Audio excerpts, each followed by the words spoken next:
And I would like to call this regular Board of Education meeting to order. The first item on our agenda for this evening is the roll call of those Board of Education members who are present. Trustee Goodrich, could you perform the roll call, please? Certainly, Madam President. Trustee Schindler. Trustee Fields. Trustee Gainsley. Trustee Townsend. Trustee Goodrich, I am here. President Hawkins. Here. We have 6 Board of Education members and 1 who is absent. Next, that takes us to the Pledge of Allegiance. And at this time, I would like to invite everyone present to join us in reciting of the pledge. I pledge allegiance to the flag of the United States of America and to the republic for which it stands, one nation, under God, indivisible, with liberty and justice for all.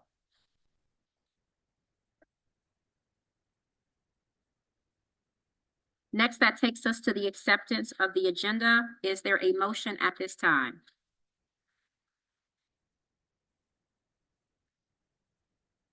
Madam President, this is Trustee Goodrich. I move that the Board of Education accept the agenda as presented. Thank you. A motion has been made by Trustee Goodrich. Is there support for this motion? Thank you. Supported by Trustee Fields. All those in favor? Aye. Those opposed? That motion carries. Next, that takes us to achievements, awards, and recognition. And at this time, I would like to turn it over to Dr. Zachary Ross. And right after that, we will go into a presentation, which is our special education millage. And I'll just let Dr. Zachary Ross keep going from 4 to 5. Is that okay, Dr. Zachary Ross? Thank you, Madam President. Well, good evening, board members. It is such an honor to be able to ask this person to come up. It's one of our newest members of the administrative team. He came in last year and just hit the ground running, and this year started off over at Beatty Early Learning Center. And if you go in front of that building, you'll see just what a difference a year has made. The building looks wonderful, and they've even started off the year looking at even more plans on just making even the outside of the building look wonderful, as well as doing some things on the inside. So I'll just be making sure to introduce to some, but just bringing forth to others, the Beatty Elementary Principal and Director, Keenan Atkinson. Welcome. Welcome. Thank you for the nice introduction, Dr. Zachary Ross. I appreciate it. Good morning. Good morning. Wow. Good evening, everyone. How's everybody doing tonight? Good, good. So we have our points of pride. As you can see, that is the way Beatty looks now. The outside, they cleared up a lot of the brush, and the landscaping company has come out and really did some things that looks a little bit more welcoming than what it has previously. So that's something definitely to be prideful and point out. Next slide. So the first week of school, our first day was 9/3, which was last Tuesday. So we haven't even been in a full week yet. At least 80% of our students that did enroll, they did actually start. We did hit some hiccups with students not being able to start due to immunizations and not having medications, but these parents have really been on it. I know one parent in particular, I've seen her probably about 3 or 4 times. She's trying to hurry up and get the child's medication all situated so her baby can start school. So that's been encouraging to see. And you can see it in some of these pictures, and this was the very first day of school. These children were excited, especially my man right there to the left. That's Emmanuel. When I started in March, he was a little guy that would come in with his headphones on every day. And now to see him excited, bright-eyed, he speaks, and it's just, that's the reason why we do what we do. So it's definitely an inspiration for us at Beatty to keep going. Next slide. So we had our parent orientation last week on Thursday at 2:30 and Friday at 10:30. We had to push it back because the day we originally had it set for was the day when the district was closed. So, you know, we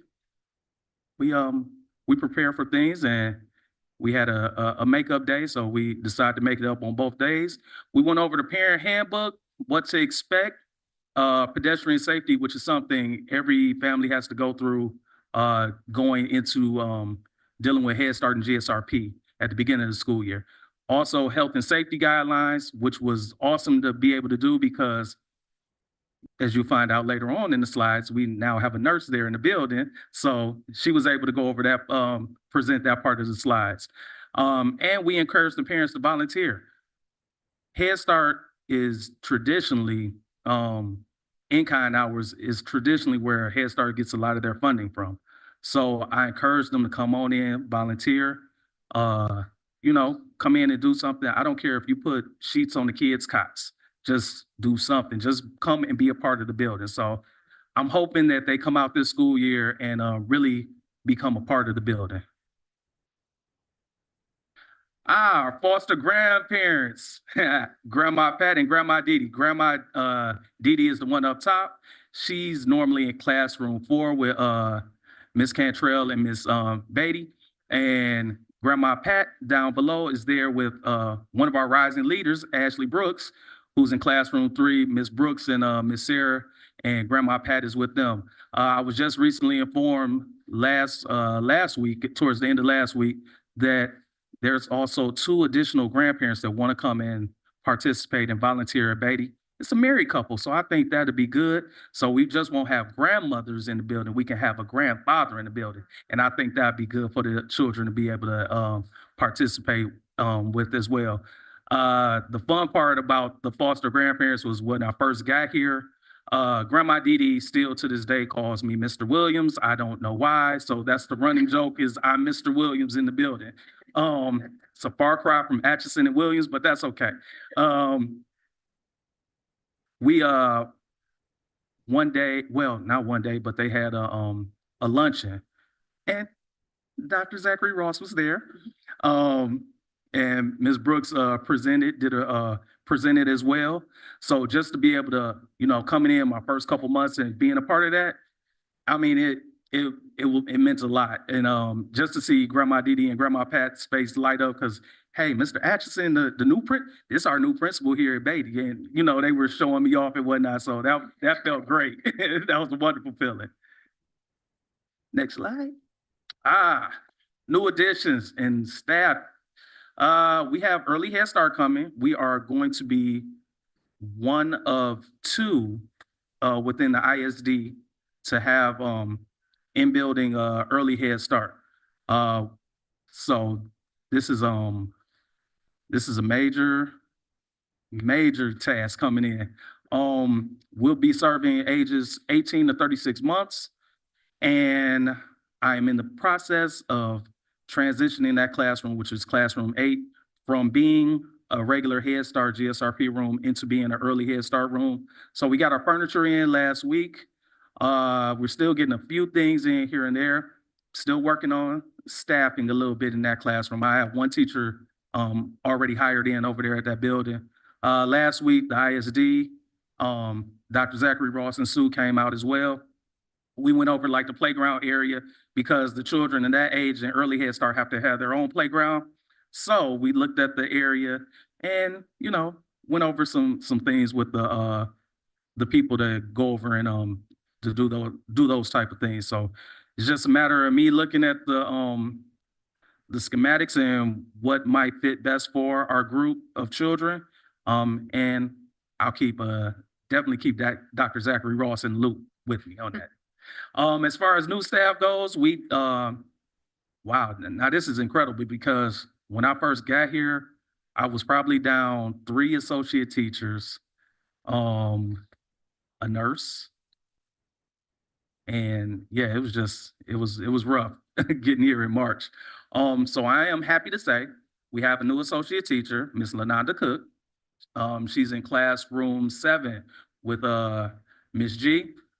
We have an early Head Start teacher that came over to us from Ford. She was a young 5s teacher, but She has her CDA and all the other good stuff. And that's Miss LaQuandra Draindale. And she's been filling in classroom 1 until we open up her classroom 8, which is the early Head Start room. So classroom 1 is still down an associate teacher, but Ms. Draindale has come in and just filled right on in like it's nobody's business. We also have a new family support specialist, Micah Bowers. She came over to us from Ford as well. She transferred over and she's been a welcome addition. She's really gonna keep us on top of our toes to make sure we keep everything in line as we should. The one I'm probably most proud of is school nurse, and that's Katie O'Neill. And she interviewed so wonderfully. I did not want to interview anybody else.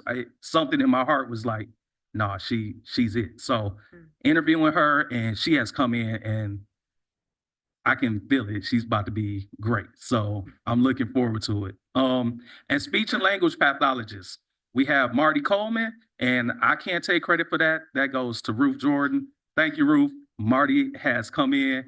She was even working with some of the children today. So we hitting the ground running around there. Next slide.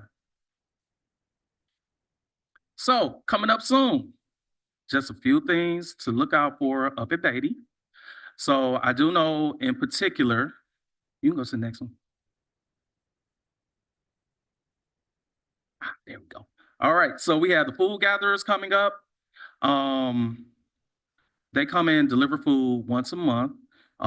So parents are able to get like milk, other little grocery items and fruit, vegetables, and take them home with them.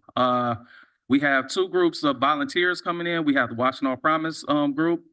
They should probably be in, I'm thinking at the end of the month. I know still pending some background checks and all the other type of stuff. Same thing with the U of M nursing program. They come in about volunteer. They do a program called Babaloo, which they do like some physical activities with the kids. So that should be starting soon as well, probably at the end of the month. And I have the E up there for EMU because we are in Ypsilanti. So it's always good to include Eastern Michigan in something.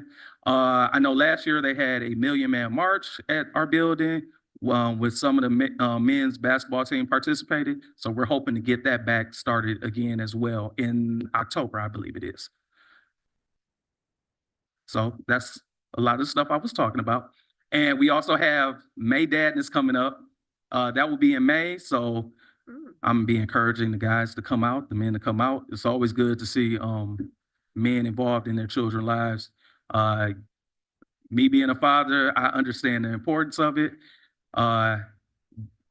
When my son was that age, he probably didn't like me that much, but now he's 8 now. And he's back here and I'm probably one of his best friends. So, you know, it's important having that male figure in your life. So I want to encourage the guys to come out and be a part of that. I don't think I have anything else that's upcoming that I want to focus in on. No, that's about it. Anybody have any questions or anything? Thank you for this presentation, Mr. Atchison. Board members, do you have any questions? Yes, go ahead, Trustee Field.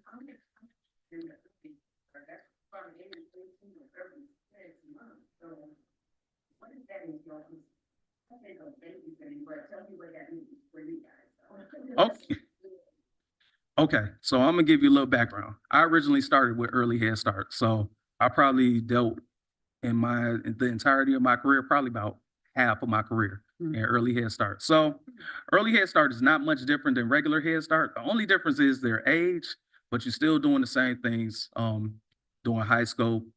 You're incorporating learning through play, socialization, all those pieces that come in normally with regular Head Start. It's the same thing. They're just younger. Okay, well, all right.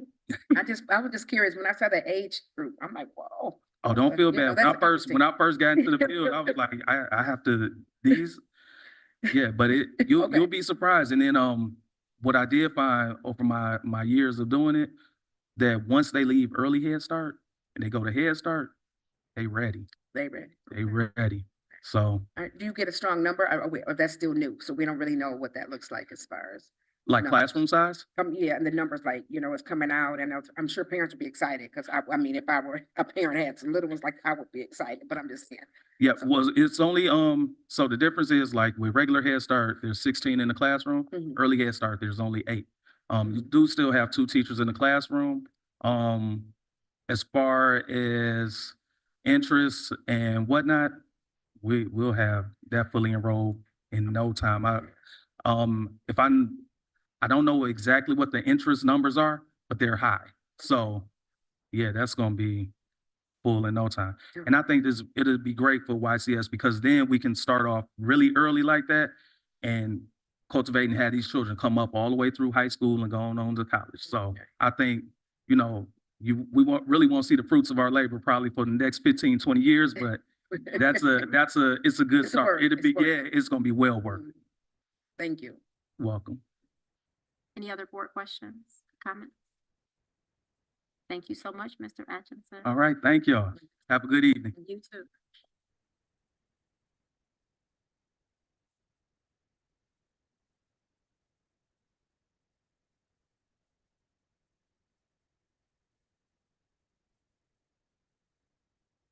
Well, thank you, Madam President. I decided to come this way so that I can look here and answer the questions. I'm standing here as part of the committee of Every Child, Every Day, ensuring educational opportunities for all.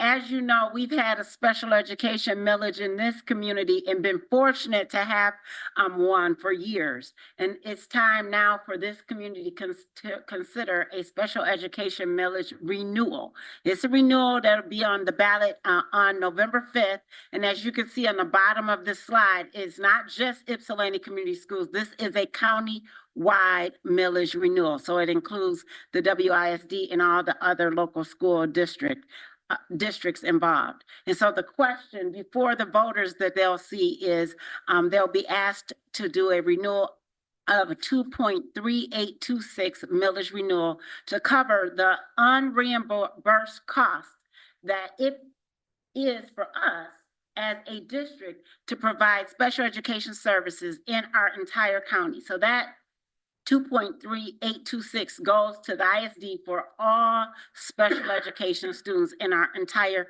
county.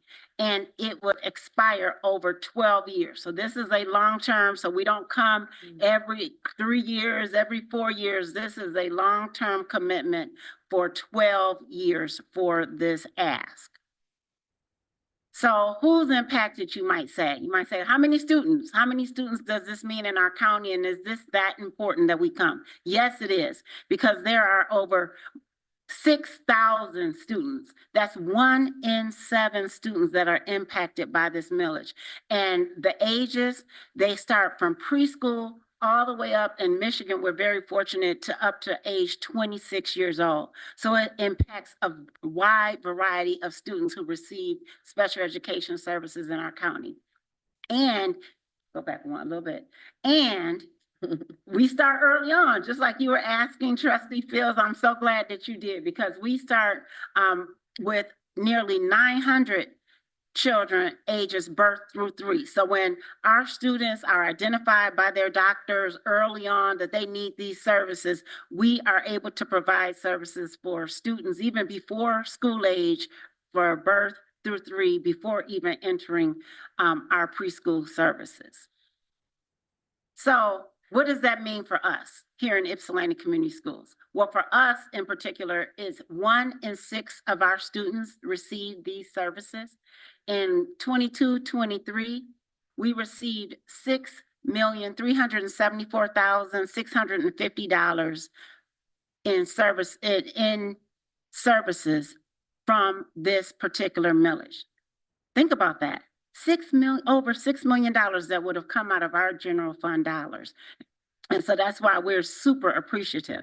And so if this millage is not renewed, Ypsilanti Community Schools will be underfunded by an estimated of $3.85 million. And we would need to use our general fund operating costs to cover the shortfall. And so you might say, well, how is that? Well, and why is it needed? Well, we're mandated. We're mandated by both the federal government and our state government to be able to provide these services from birth to 26, and we're not fully funded. So that's why it's that shortfall of the 3.85 million. From our state and federal government, we do get 37% of the funding. So I'm grateful for that. We get 37% of these mandated, of what's needed to give the mandated special education services. But that's only 37%. The rest of it will fall on the general education fund. So Washtenaw County Special Education millage generates 61% of the funds that we use to pay for those services in our local districts and, by the way, our academies. So our county, again, is very fortunate. So that renewal would preserve our general ed funding. And again, if it does not pass, that's $57 million on our whole county. $57 million to spread out around all of our local districts, all of our academies, and we would need to cover those mandatory costs. And so those millage dollars, which is wonderful, that go to our taxpayers, it comes and stays right here in our local districts, and it remains and is shared by all of the public school districts and our public charters in Washtenaw County. So again, who receives it? Because you might think, well, it only goes to this particular disability or this particular group. You'll see here that it is for all students eligible for these services. So all the way from autism to those who are visually impaired. All of these persons, any of these disability areas, because they're all general education students first, but if they receive services in any of these areas, their services are paid for with the support of the dollars we get from state and federal funds and the millages. So again, the biggest area, people always ask us, well, what's our biggest area? The biggest area for us is the area of learning disabilities.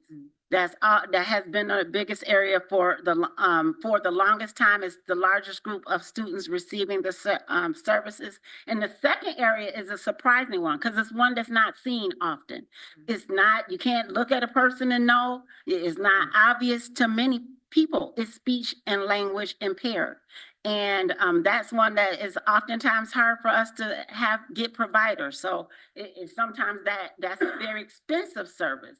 So we need to make sure we can actually pay for it. And then the remaining students who have the disabilities range in the areas from being mildly impaired to very severely impaired. And we see those a lot of times in the center-based programs.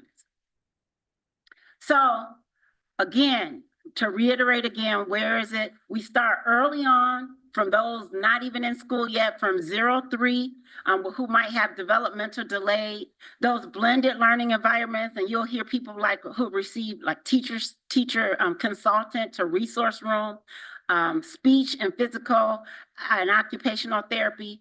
Those transitional supports, those are the ones who are, after they go to school, they get out of high school, all the way up to 26. Those are those transitional support.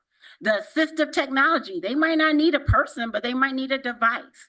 That's the assistive technology, nursing, school psychology and social work, and then also the professional development that our educators need to be able to support the students who receive special services in the general ed environment. With staff, because it's not just for the students, but the staff. So certainly our special education teachers, our special education paraprofessionals that are needed, the teacher consultants who assist the staff, also the special education leaders and administrative support staff are also paid for out of that funding. So again, why is it now? Previously, when we went to the voters, Washtenaw County approved 2 special education millages, and both of them will expire in 2025. Now, if renewed, we're combining it into just one operating millage that is going to fund special education services over this 12 years. Now, here's what's important to know, is that if approved, there is no tax rate increase. No increase. This is just asking, even though it was two going into one, there is no increase. We're just asking for it to be renewed. So again, you'll see here, if it's a taxable home value currently at $50,000, the current monthly cost is $993. There's not gonna be a change. It'll still be $993. Everything stays the same. No tax increase. But remember what will happen if it does not pass is that for the local schools, specifically for Ypsilanti Community Schools, if we don't have it pass, we will lose an estimated 3.85 million in special education funding, and it will have to come out of general fund. That will make a huge impact in all of our classes. So when is it? Tuesday, November 5th. I'm hoping that everybody who's an eligible voter is already registered to vote. This is an important election. Who then is eligible to vote? Registered voters who are residents of all of our school districts: Ann Arbor, Chelsea, Dexter, Lincoln, Manchester, Milan, Saline, Whitmore Lake, and Ypsi. I named them all because if you have friends, you go tell them to. There's flyers here just about the millage. Tell people about it. They're just informational flyers, just to tell what is it about, who it impacts, and how much we're asking for. Again, this is about every child, every day. If there's questions, there's a QR code. I'm available. There's things on our website. There's things on the WISD website and on every district listed below. And what questions you might have. I'm here to answer any questions. Dr. Zachary Ross, for questions or comments? I have a comment. I agree that this is very important. I have children in my family who receive these services. My nephew has been receiving them from birth and is now at Eastern Michigan University. So I think that what people need to make sure that they understand is that every child has a civil right to a great education, especially here at Ypsilanti Community Schools. And I'm very proud that Ypsilanti has been very responsible during our years of COVID, managing our funds, making sure that we utilize our COVID funds properly. And it would be a disservice to us if this was not passed, because it would set us back.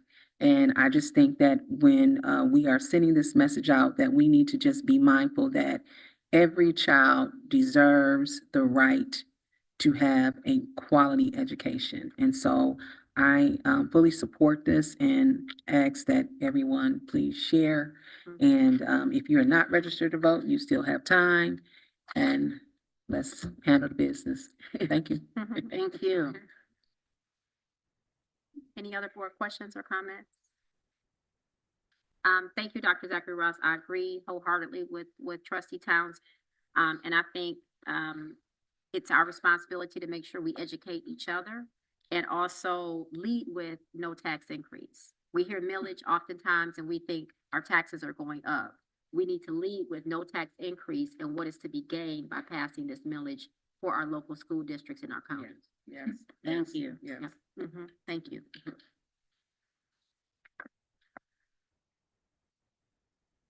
Next, that takes us to our public comment, first public comment section for this evening. Ms. Haynes, are there any public comment cards that have come in? Thank you, Ms. Haynes. Next, that takes us to item 7 on our agenda, which is the consent agenda. Is there a motion at this time?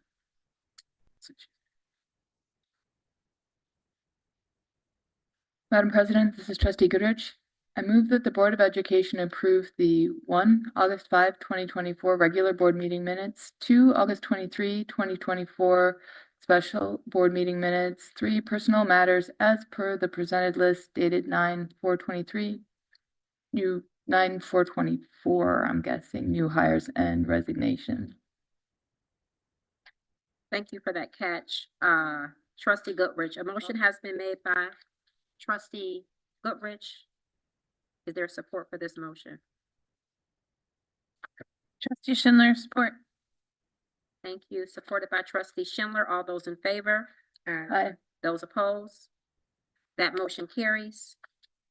Next, that takes us to item 8, which is our discussion. We have our second reading of our Neola policy updates.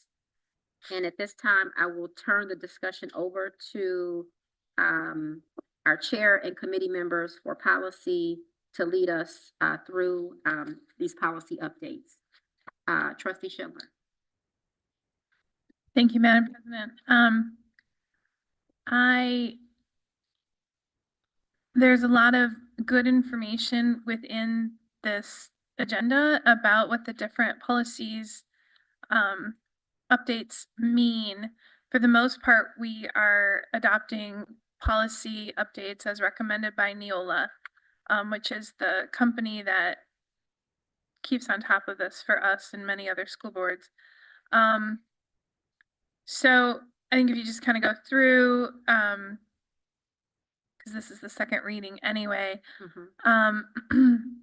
One thing I want to note is that we are rescinding policy 2410 at Neola's recommendation. The language around discussing abortions with students in schools is changing. That had been prohibited for a long time, and the legislature is has repealed that, and so those policies are in flux, and so we're just following Neola's recommendations as we continue to provide excellent comprehensive sex education to our students. So I think that's the only thing. The whole policy committee is here and probably has other things to add, so I want to ask if Trustee Goodrich or Madam President, if you have anything to add, or of course, obviously the superintendent. I don't know if I have anything to add at this point, but if I do, I will. I'll let Trustee Goodrich add anything that she might want to add. There was a comment that I was going to make on. Maybe not.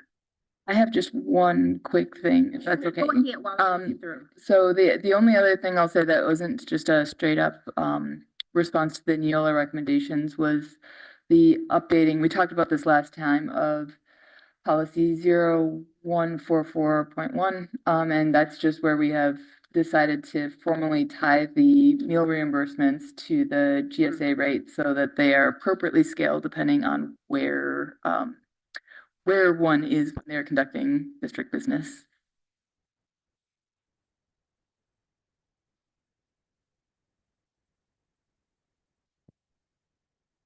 Yes, and the only thing I would, yes, that's the, if you're seeing the reimbursable fees for meals, as Trustee Goodrich pointed out, that is the update, just so that we are in line with what the new changes are for that particular policy. And we had some discussion the last time we met as a board around the compensation policy, but we've already got some resolution on that, so I don't think there are any other outstanding discussion items. But as board members are looking through the policies that we're reviewing tonight, this is an open discussion. So if there are any questions or comments, I know this is our second reading, but if there's anything that board members want to add or share or point out that we may have missed as a committee, please do so at this time.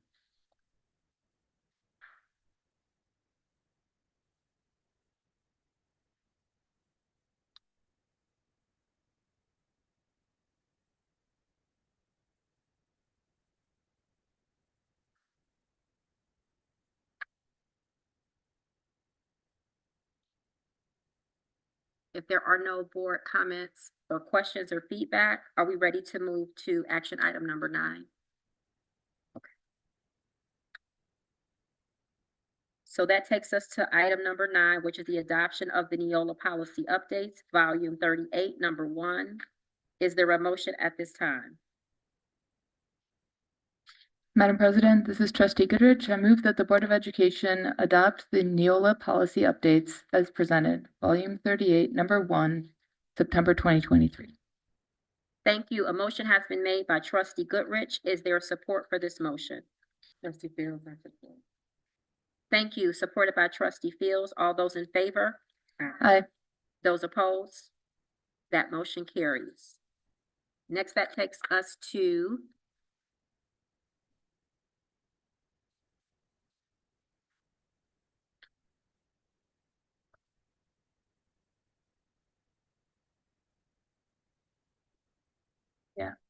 okay. Second package.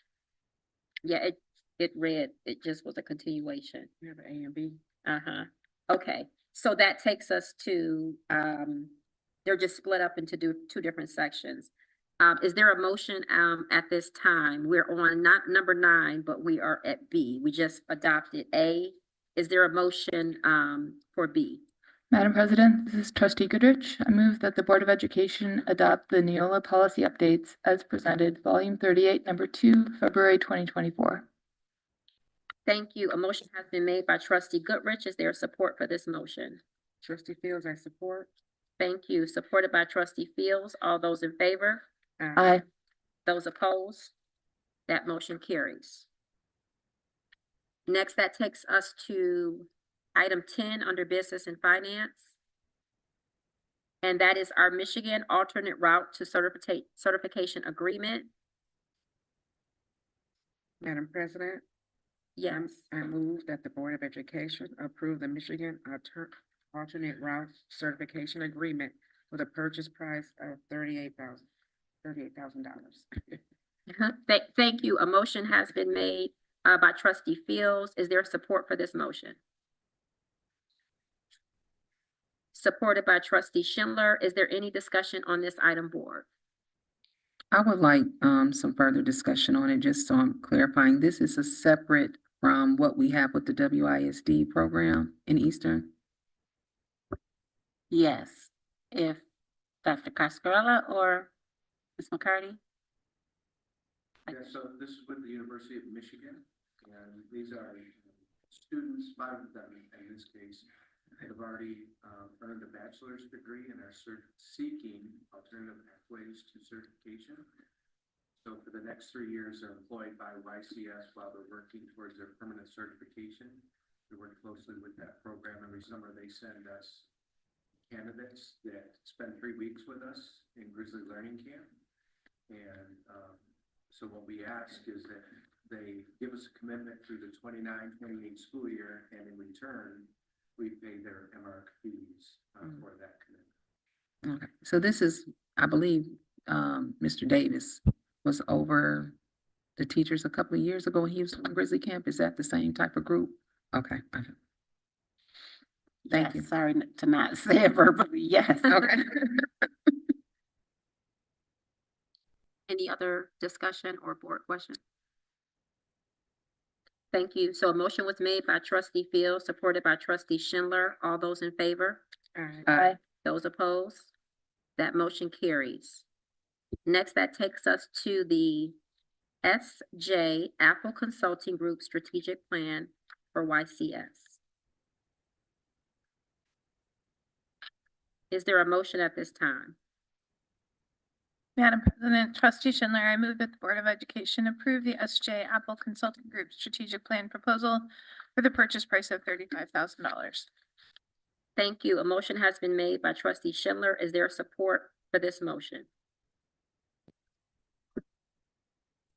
Thank you. Supported by trustee Gainsley. Discussion on this item. I'd be interested to hear just a little bit more, the Background. proposal was relatively brief, so I'd love a little bit more background. And it also refers to an 8-week timeline, and I'm just curious when they would start. Thank you. Thank you. And I did ask the consultant, one of the consultants, to be on the line to answer. And I think if Dr. Narcisse is there, we did look at other proposals, and this one did not print well. And I know they have some of the other proposals went through like 2 school years or other longer programs. One of the thoughts for ours was really to make sure that this group of board members really got to be a big part of the work, and to make sure that we could start doing some implementing with our PAL group.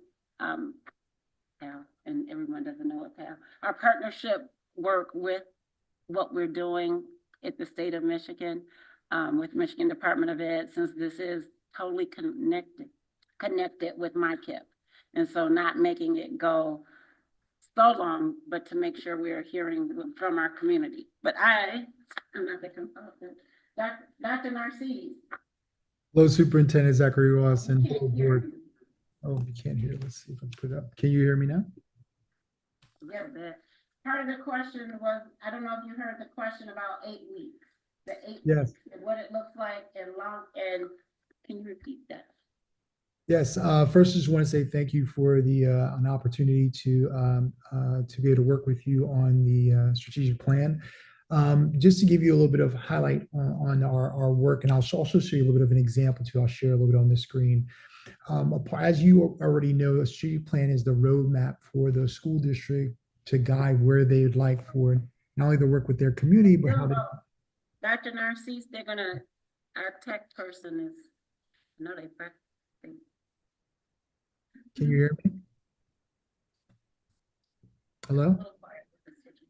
They're switching speakers. I know that you met with our tech person early, but I can hear you. Can you hear me? it's low. I can hear you, but it's low. Let's see. My volume. Hello? Can you hear me now? Hello? Can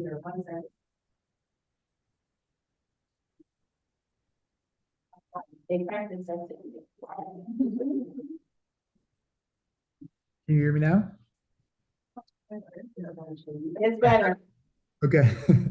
All right. So, well, first, again, just want to say thank you for the opportunity to work with you, creating a strategic plan. As you know, strategic plans are the roadmap for the school district on where they would like students to go, how the community to engage, and the work that needs to get done.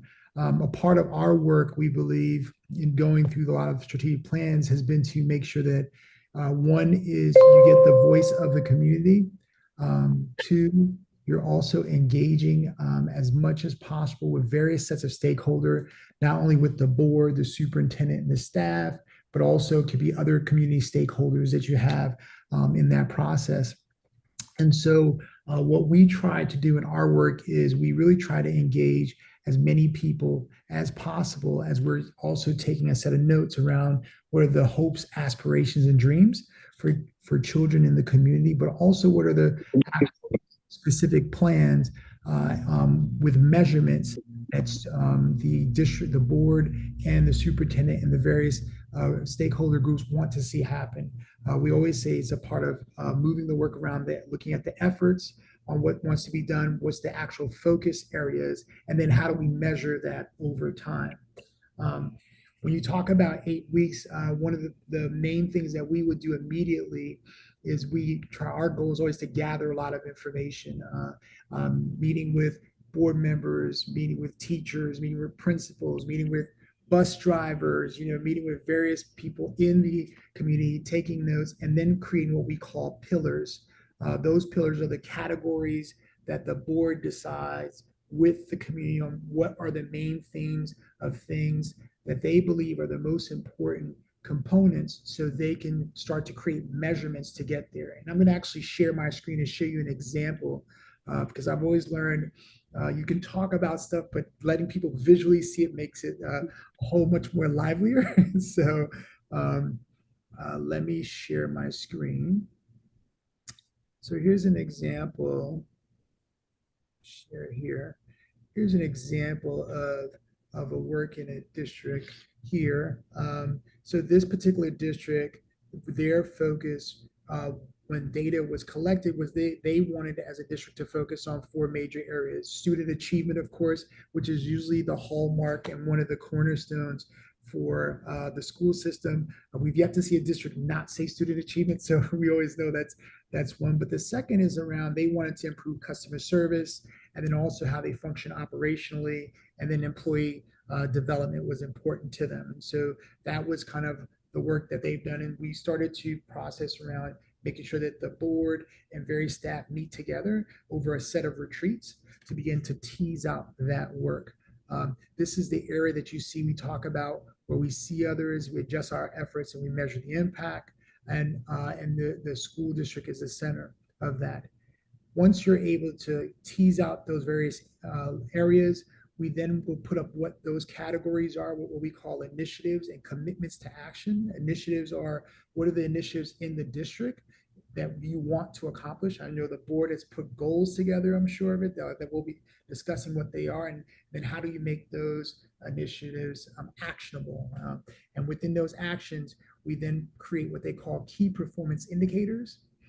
For this particular district, they wanted to do over a 5-year span. We talk about whether it's a 3-year or 5-year, and then we measure that over years with what we call our KPIs. And these numbers that you see are KPIs with the various commitment. And that would be for each of the categories that you have. You follow the same set of format. So for here, customer service was an important factor for them. So that's how you do it. You notice if you look at an example of initiative, make every point of contact a welcoming experience. Well, you'd say, well, how do you measure that? The commitment to action would be an improved participation response on customer service satisfaction surveys. So surveys would be one of the markers on seeing how families are responding to that, to see whether that accomplished. And we measure that over time. And so the main goal is, as the plan is created over that time, you're then able to make sure that you're monitoring everyone that approaches you, get the board or any presentation around the hallmark of the pillars that you're driving the entire district.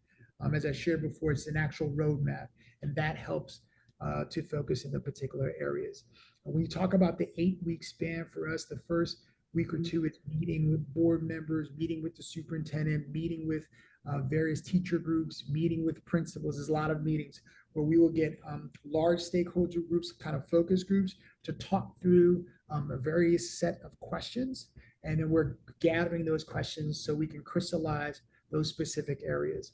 And then we work with the superintendent, the board, and their staff to have a meeting as well for a retreat for us to discuss what there are, so we can start to begin to lay out each of the areas that we have to put it together. And then from there, we will have then by within the end of the 8th week, a fully baked out strategic plan. One of the goals we'd like to do as soon as the board approves is to come back to you to share a timeline for the community. We believe it's important all the time for the board and community to see transparently what the timeline is. And so we can kind of execute on that timeline, and then we pretty much stick to that all the way through our process. Now I'll stop sharing my screen. Any questions? Any other board questions? I have a question. So I like the format. It's much more, it's easier to read. And it's more user friendly. It looks like it's going to be more user friendly. My question is you mentioned that you will be getting, having conversations with the community, stakeholders. How are those individuals selected? Yeah, so we actually have a discussion with the superintendent and also the board as well around who are the important community members they'd like. So in some districts, sometimes they want to be a stakeholder group, like community members could be a community group that they've chosen within their community to represent each of their areas. We've done that. Another way, the ones that are the more easier ones, we would say, is the more internal staff. Usually, depending on the size of the district, you can do groups at schools and those pieces to kind of talk through. But then if you are doing community, you'd have to decide and let us know which community members in terms of stakeholders, whether it's faith-based or whether it's business or any of those areas. And then we kind of work through that. We're also, there are also nonprofit partners also. We talk to them as well to make sure that we're gathering anyone that supports the school system, to be able to make sure that we can gather all the information of so that as we're building out, the board can be aware of each of the areas. Okay, and then you mentioned something about surveys. You all issue out surveys, correct? Yeah, so a part of the survey example that I showed was in that area where you saw that board wanted to, and that committee wanted to focus on customer service. The way they wanted to measure customer service was they would give a survey out to see how people would respond. If you had more people responding positively, then they felt like that would be an indicator that is good customer service that was happening. So that's an example of that. What we would do in terms of gathering information, we are going to be on the ground. We do on the ground focus groups. We like to hear directly from people as we're gathering information. And then as we're building out what the pillars are and what the community wants to measure in terms of the success for the plan, then we would put those indicators in there, and then we would put what they call measurements or key performance indicators to say, well, if we're doing good, if people are feeling good about our district, for example, then we're going to see, based on, we give maybe, they want either quarterly surveys or monthly surveys, would be just one strategy to say that's happening at a high level for them. Thank you. Mhm. Thank you. Other board questions or comments? Yes. So just to ask you again, when you said 8 weeks, you're imagining you would start quite soon and be wrapped up by the end of the year. Is that the plan for 8 weeks? Yes, absolutely. So if you say yes tonight, we're packing to make sure that we start meeting right away. We'll start to engage immediately, board members individually as well as a group, and also with the superintendent. We love to have a designated retreat where we actually have you all in a room together. Usually we'll talk with the superintendent on how she'd like to address that. But usually what we'll do is we like to have the superintendent, their executive staff, and the board together as we're planning a retreat process to lay things out. It also helps everyone to be on the same page. We've learned through the process is it's important to get right on the same page with language and approach, and that helps to facilitate much faster. And then we can be able to, so when we start to lay out the plan, everybody is on the same page to move forward. And so one of our first asks will be to meet with the board individually. We'll meet with the superintendent and their staff, and then put a retreat together immediately to have one day to be able to walk through a process and then begin the process. Yes. Other board questions? I have a comment, kind of a question. So after the presentation and dissemination part of the work, what involvement do you maintain with the district? Is there a period of monitoring or check-ins or follow-up that you provide as part of this work? And talk to us a little bit about that. Yeah, so we'd like to do like a quarterly monitoring, and that's mostly to look at your key performance indicators, just so we can make sure that there's clarity and alignment in terms of what you're looking for in terms of progress. Usually once the plan, we always say a strategic plan is a continuous document. It's not just a one-shot thing, because as you go through it, you may decide there may be additional indicators you want to make adjustments to or make modifications. So we work through that process with you quarterly. Okay. Quarterly for how long? Right now, we really would do it for the year, but if you decide that you want a little bit more than that, we can, those are all additions we can talk about. Okay. Thank you. Mhm. Any other board questions or comments? Thank you so much for answering our questions and being able to join us here on Zoom to walk us through what this could look like for the district. Thank you. We appreciate it. Look forward to working with you.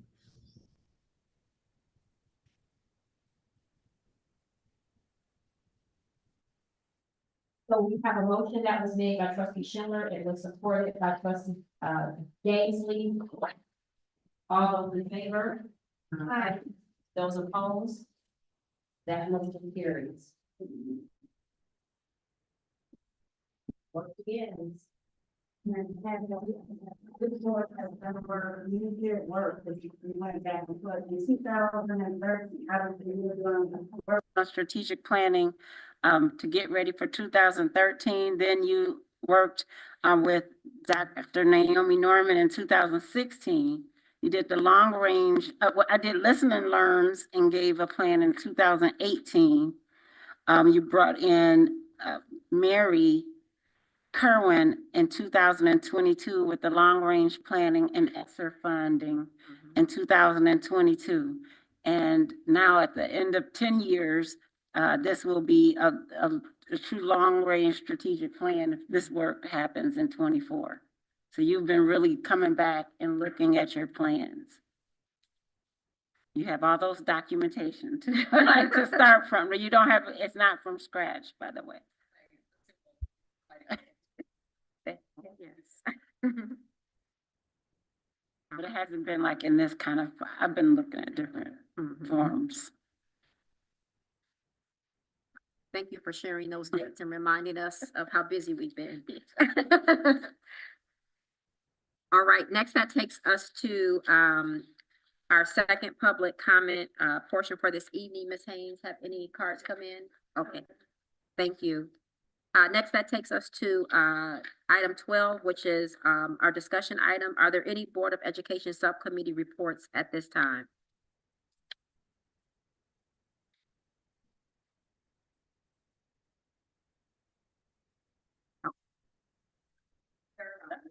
All right, that's fine, that's fine. And you know what policy is doing, so, you know, no need to share.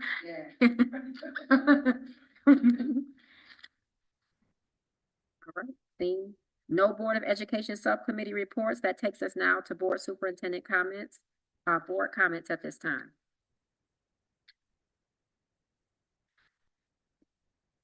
Go ahead. Oh, Grizzlies? Yes. Yes.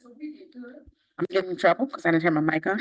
But yeah, so I just want to comment, you know, it was yay to be able to say that. And even though I didn't make it to the game Friday because they were a little ways away, but they were close. So we're looking good. I just want to say I'm excited about that. You know, we about to do some things up here at with the Grizzlies on our football team. All right, go Grizzlies. Yes. Thank you, Trustee Fields. Other board comments? I would just like to say, I feel like these last 3 years have been long. It's been a lot. Long. I am very, I had a great time at the board retreat. We got some work done. I learned more about myself. Further counseling needed, but anyway, I'm also very proud of this board. I know for me in these last 3 years, we've gone through a lot. And it is now we're starting to be on the other side. And so I'm very proud that it was this board, so I can put it on record. It was this board that made it through COVID. It was this board that made sure that our debt was relieved and started making sure we had intentional conversations. And it was this board that listened to the community, and the community wanted a recreational center on the southeast side of this county. And it was this board that listened and stayed very diligent, mindful, focused on what the work was, and did not allow anyone to deter us from being intentional for our students and the people in this community. So I am very proud to say that I've been a part of this board.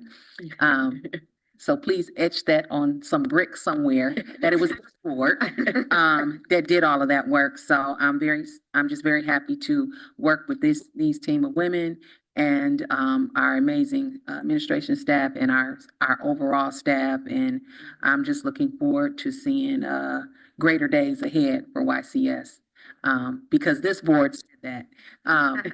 Thank you.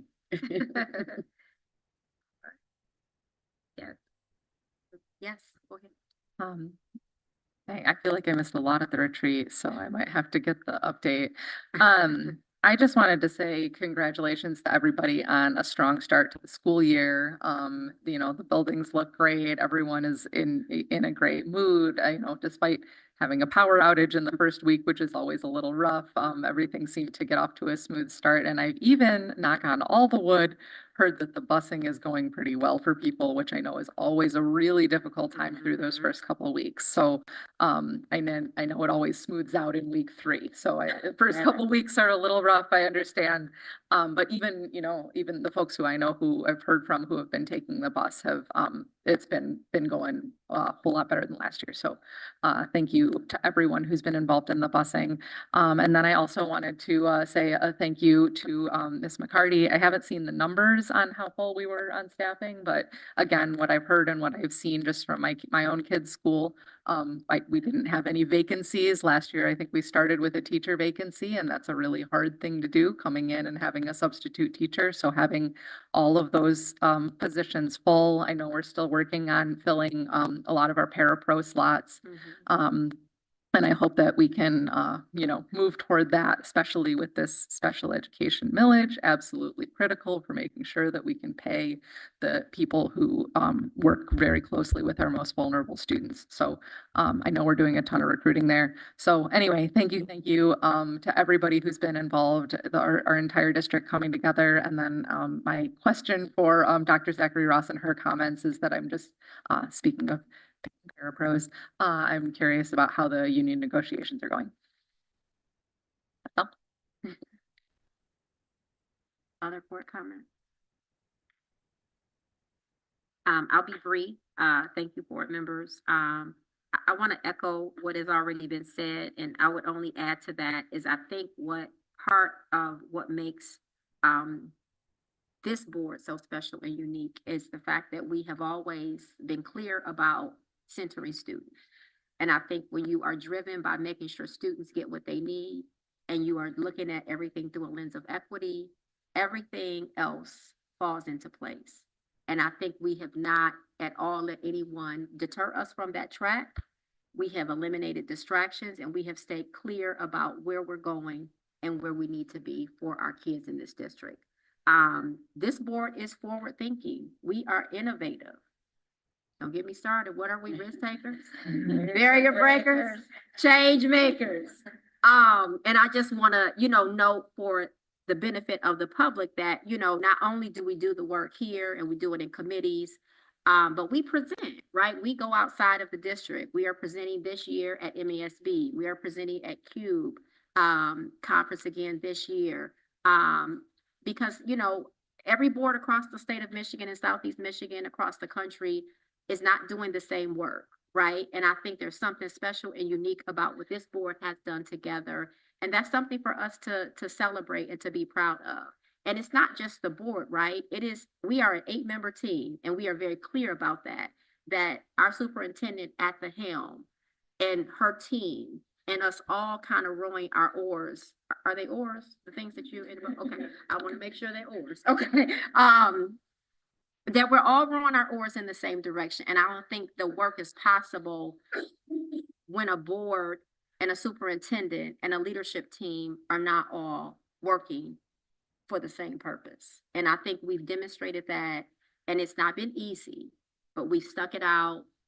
We've got to the other side. I feel like we're on the other side because we show up and we do the work. And so I just want to thank everyone on this board for everything that they do every day, here in the boardroom, outside in the community, attending events, going to retreats, presenting at conferences. It is a lot. It is a lot. But we care about kids. And I think that is what makes us, and I think I would say every board, I would hope, center students, but I think we not just say it, but we actually do it. So I just want to echo what has already been said. And I'll turn it over to you, Dr. Zachary Ross, because we don't have any more board comments. All right, well, again, yes, welcome to 24-25 school year. And thank you, Trustee Gainsley, for just saying it. It has been, for it to be a start of the school year, think about what everyone has had to do. It has been, when you just talk about the fact we don't just talk about being stronger together. It is about living out that mantra. It's not saying it, it's about living it. And so it has to start off with a thank you. As we started off the year moving to the middle school on the Willow Run site, the work that our grounds, custodial, I'm looking at you, my friend, the work you did back there. Everyone, I'm thinking of all the folks, even to the point of moving the mail. You like the smallest detail, our tech department, all the work that had to do to get that work up and running. You think about food services had to move, every single department. If I start naming them, I'm gonna be in trouble. So every department, all the teachers who had to move their rooms, everyone. And so when we think about stronger together, and that example of moving a building, when every single group had to do that, and how that opening day went over there, and seeing the 67 men come and be there at 7:30 in the morning, welcoming them. Thank you to the community who did that. That was an example. And then to come into, as I saw you there, we were at halftime, like shaking little young men. The team was so excited at halftime in that first game, even though, again, we didn't really have lights. It looked like we did, but again, that took some facilities folks renting lights because the power was out. But that's, again, everybody coming together with our coaches, with the team. Even though our band couldn't perform that day, they were still cheering them on. Even the young folks were there. The crowd was huge, even though we had the rented lights and generators going.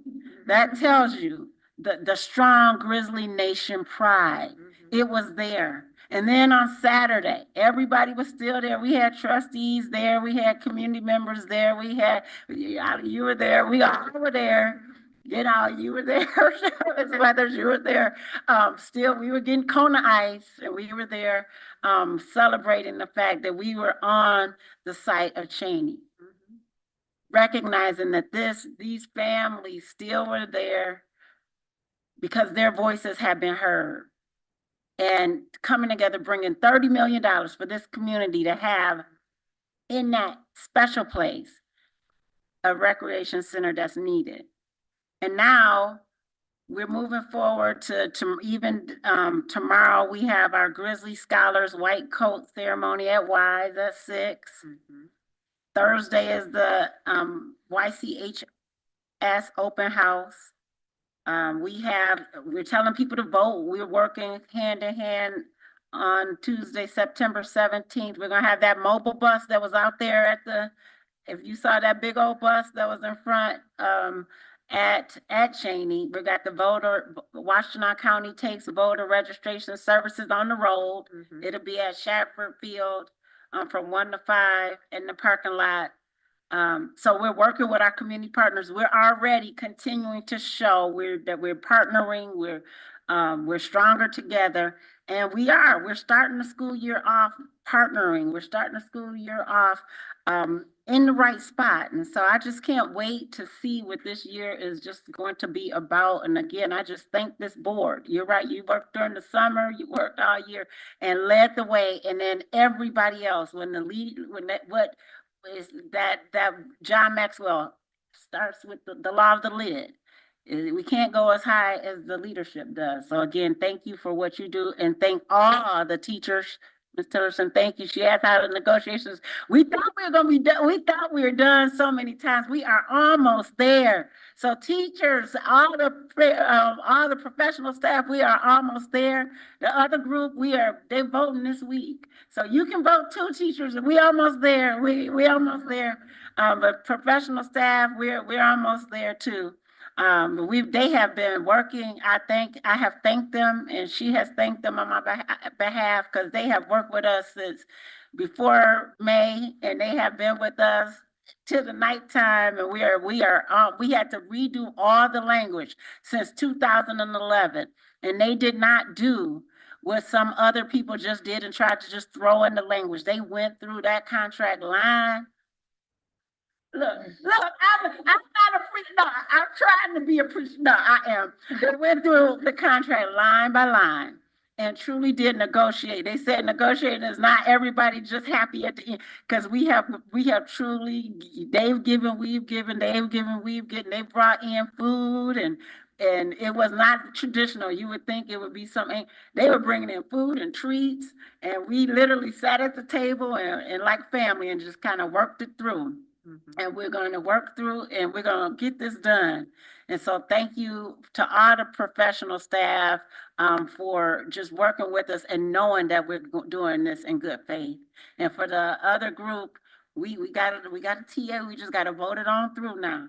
So the other group, we're just there. We're waiting on that to see if we voted on through. And then board, we're going to have to be asking for probably a special meeting, because then we know we got retro pay we have to work through. And so thank you again for your leadership, Ms. Tillerson, for working with us and for your whole group. Because it's been, somebody's already counted the hours, and I think it was 84, I don't know, 84, 86, 90 something, I don't know. So thank you. So to answer your question, they have been working with us. We work again on Thursday or one day, Wednesday. And thank you to everybody who allowed us to start off this school year strong. Parents, number one, you've gotten them to school every day, all day. Thank you to the parents and the community members. You are part of that team too. Thank you, Dr. Zachary Ross. Seeing no other board comments or superintendent comments, I just want to thank the community for joining us and being here with us. Ms. Tillerson being here, hang on, we're almost there. Thank you to the cabinet that is here, and of course, thank you to Ms. Haynes, who always is keeping us together. So thank you. We